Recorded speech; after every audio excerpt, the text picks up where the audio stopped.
प्रशांत किशोर का दावा, 2 अक्टूबर को बिहार में करेंगे बड़ा धमाका, लालू नीतीश की उड़ जाएगी नींद। बिहार चुनाव को लेकर प्रशांत किशोर काफी सक्रिय दिख रहे हैं। वहीं मधेपुरा में उन्होंने जनसुराज और बिहार विधानसभा चुनाव को लेकर बड़ा दावा किया।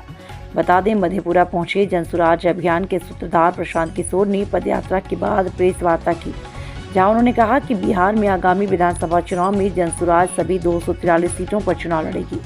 आगामी 2 अक्टूबर को जनसुराज अभियान को राजनीतिक दल के रूप में परिवर्तित कर दिया जाएगा। उन्होंने कहा, मैंने घोषणा की है कि इस दल का नेता नहीं रहूंगा। उन्होंने कहा कि हम पहले नेताओं को सलाह देते थे कि किस तरह से संगठित हो, किस तरह से चुनाव अभियान चलाया जाए। वही काम 2 अक्टूबर को बनने वाली पार्टी जनसुराज के लिए करेंगे। खबरों में आगे विस्तार से बताएंगे राजनीति के उथल पथल, मगर उससे पहले आप सभी से गुजारिश है, चैनल को अभी सब्सक्राइब करें, खबरों को लाइक और शेयर अवश्य करें।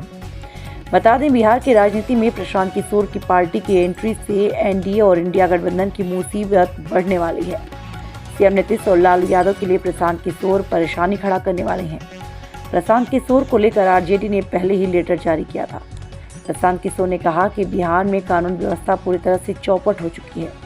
लॉ एंड ऑर्डर की जो एजेंसियां हैं, उसका आधा समय शराबबंदी लागू करने, उसको लाने छिपाने में इस्तेमाल हो रहा है।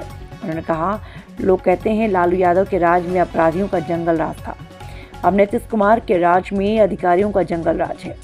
जनसुराज अभियान के सूत्रधार ने कहा कि बिहार में चपरासी से लेकर मुख्य सचिव तक सबकी संख्या अगर जोड़कर देखा जाए तो 1.97% लोग ही सरकारी नौकरी करते हैं। जो लोग यह दावा कर रहे हैं कि सरकारी नौकरी से आपका जीवन बदल जाएगा, और बिल्कुल आपको भरमा रहे हैं, आपको गलत सपना दिखा रहे हैं। पिछले 75 सालों में मात्र 1.97% लोगों को सरकारी नौकरी मिली। यह तो सिर्फ समाज को लॉलीपॉप दिखाकर वोट लेने की राजनीति है।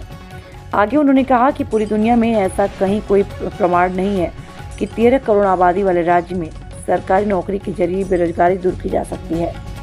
दुनिया में इस बात का जरूर प्रमाण है कि अगर लोगों को अच्छी शिक्षा, स्किल और काम करने की सुविधा दे दी जाए तो उससे उसकी रोजगार मिल सकता है।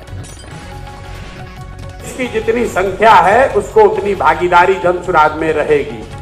जनसुराज को बनाने वाले में भी, जनसुराज को चलाने वालों में भी, जनसुराज के नेतृत्व में भी, और जनसुराज से टिकट पाकर चुनाव लड़ने वाले और जनसुराज की व्यवस्था बन जाए तो मनोनीत पदों में भी। कुछ लोगों ने सवाल उठाया कि भैया आप भी तो फिर जातीय की बात कर रहे हैं। बिल्कुल नहीं कर रहे हैं, क्योंकि ये सवाल आपसे भी पूछा जाएगा, इसलिए आपको बता रहे हैं। लोग अगर ये कहें कि प्रशांत किशोर कह रहे हैं कि जिसकी जितनी संख्या है उसको उतनी भागीदारी दी जाएगी, तो प्रशांत किशोर में और दूसरे जाति की बात करने वाले दलों में फर्क क्या है? फर्क ये है कि जनसुराज का ये मानना है कि हर समाज में काबिल लोग हैं और हर काबिल आदमी किसी न किसी समाज का है।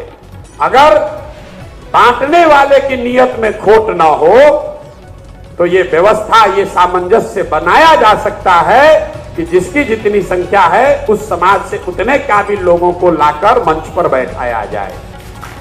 किसी को ना उसकी संख्या से ज्यादा, ना किसी को कम। आप अपना